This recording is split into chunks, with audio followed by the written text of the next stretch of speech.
محمد طفیل علی صاحب نے ایک سوال لکھا، پوچھتے ہیں کیا فرماتے ہیں مفتیان کرام اس مسئلہ کے بارے میں کہ عورت کے غسل میت کے لیے اگر دوسری عورت میسر نہ ہو تو کیا کیا جائے؟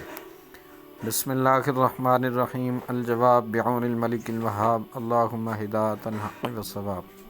اگر عورت کا انتقال ہو اور غسل دینے کے والے کوئی عورت وہاں موجود نہیں تو اسے تیمم کروایا جائے گا۔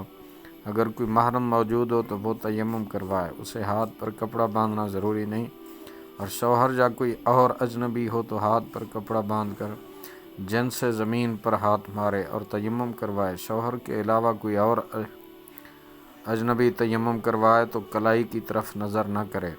مفتی امجد علی اعظمی رحمۃ اللہ علیہ لکھتے ہیں، عورت کا انتقال ہوا اور وہاں کوئی عورت نہیں کہ نہلا دے تو تیمم کرایا جائے، پھر تیمم کرنے والا محرم ہو تو ہاتھ سے تیمم کرائے، اگر اجنبی ہو اگرچہ شوہر ہو تو ہاتھ پر کپڑا لپیٹ کر جن سے زمین پر ہاتھ مارے اور تیمم کرائے۔ شوہر کے سوا کوئی اور اجنبی ہو تو کلائیوں کی طرف نظر نہ کرے اور شوہر کو اس کی حاجت نہیں، اور اس مسئلے میں جوان اور بڑھیا دونوں کا ایک ہی حکم ہے۔ بہار شریعت جلد اول حصہ 4 صفحہ نمبر 813۔ واللہ اعلم عز وجل ورسولہ اعلم، صلی اللہ علیہ وآلہ وسلم۔